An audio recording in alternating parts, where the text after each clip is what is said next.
The iPadOS is still very much iOS 13. However, it has a bunch of productivity features and improvements, so Apple felt it was appropriate to give it a different name.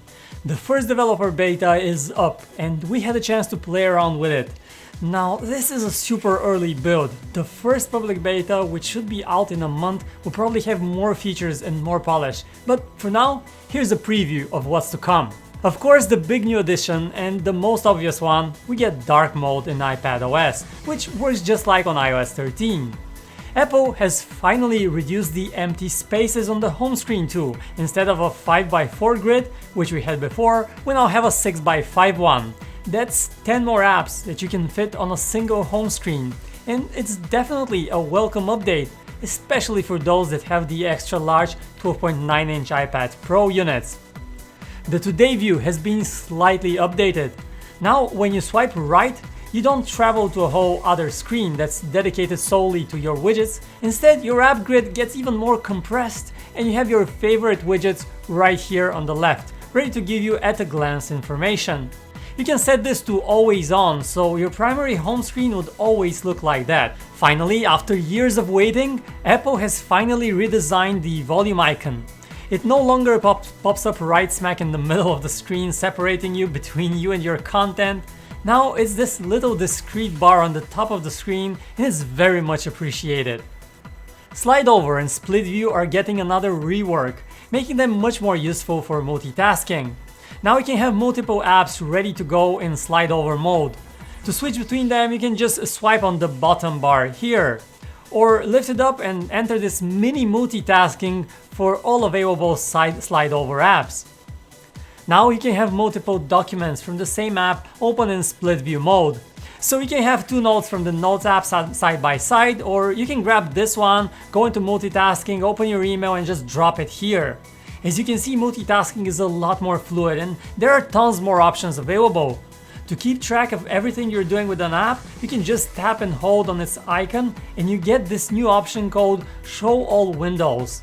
Apple calls it the App Expose. Here you can see all the windows, slide over and split view combinations that are using this particular app.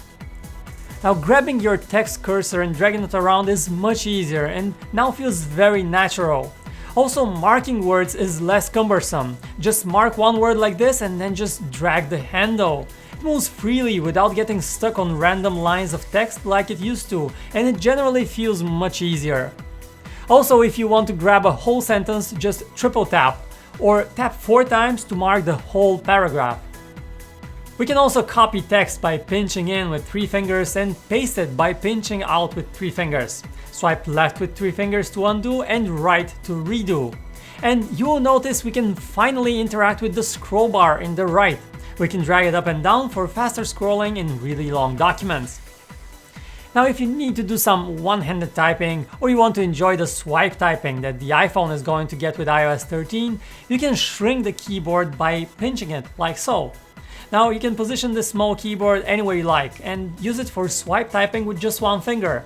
Pinch it out to get the big one back up. Right here we can see the new Photos app, which has gotten a slight facelift. We've got curation by time periods here, or we can just view them as a good old list of photos. And we also have a choice to view the pictures as squares or in the actual aspect ratio, and of course, just like in iOS 13, the coolest things happen behind the scenes. Photos will automatically hide screenshots or duplicate pictures for you, and your screen recordings will be tucked in their own album as well, reducing clutter in your main photo feed. We've got updated reminders and Notes apps. You can now share whole folders or specific notes with other people, so you can all work on the same document in real time. Multiple document selection has also been made easier across various apps. Just tap with 2 fingers and slide along the list of files. These were just some of the bigger changes that are coming with iPadOS. There are still new features to come that we didn't get to check out. For example, the reworked Files app, which is still not ready in this first beta. But this early sneak peek makes us excited for what the iPadOS could become, and we can't wait to check out more as the beta updates roll by. Thanks for watching this, subscribe to see even more, and I'll talk to you next time, right here on PhoneArena.